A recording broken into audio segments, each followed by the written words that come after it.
Dan Saw's leader of Harlow Council. It just seems a few weeks ago we were here with the roots of a development. You must be delighted to look at this progress. Yeah, well, this is just one example of us delivering on our mission, specifically to rebuild our town, building more council homes in this first phase than the council has in the past 30 years. And this site specifically is a really good example. This was the former Lister House site.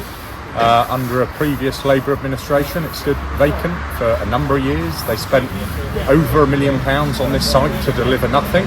We've done something quite different, and as you can see, we are delivering on that promise. So you're impressed with what you see. Do we have a completion date here? Yeah, so we're looking at autumn next year. There's 3 sites in the Staple Tye area. There's another 6 sites in the rest of the town as part of phase 1.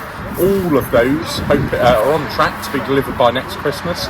Like I say, as part of that first phase, this administration would have built more council homes than the council has in the past 30 years combined, and that's just the start. The plan is to roll this and really ramp it up now to deliver hundreds of new council homes over the coming years. And I know we have to sometimes repeat this, Councillor Sawers, but is a Harlow homes for Harlow people? Absolutely. To be very clear for your readers, these are for Harlow people. There is no ifs, no buts, no temporary accommodation, no London councils, nothing in between. Very, very strict criteria to ensure that all of our council properties go to local people. So, and because you just mentioned that, sorry to refer to it, the block near the town station, what we call the Burnt Mill Flats, any progress there? Adverts are due out today. So as you know, with the issue we've just discussed, we worked extremely hard at an extraordinary pace to stop New and Council buying that block. We've successfully done that. It takes time then to go through all the things that you wouldn't ordinarily do before you buy it. Very complex scheme. It's enormous. It's 172 properties there, all of which will be for local people.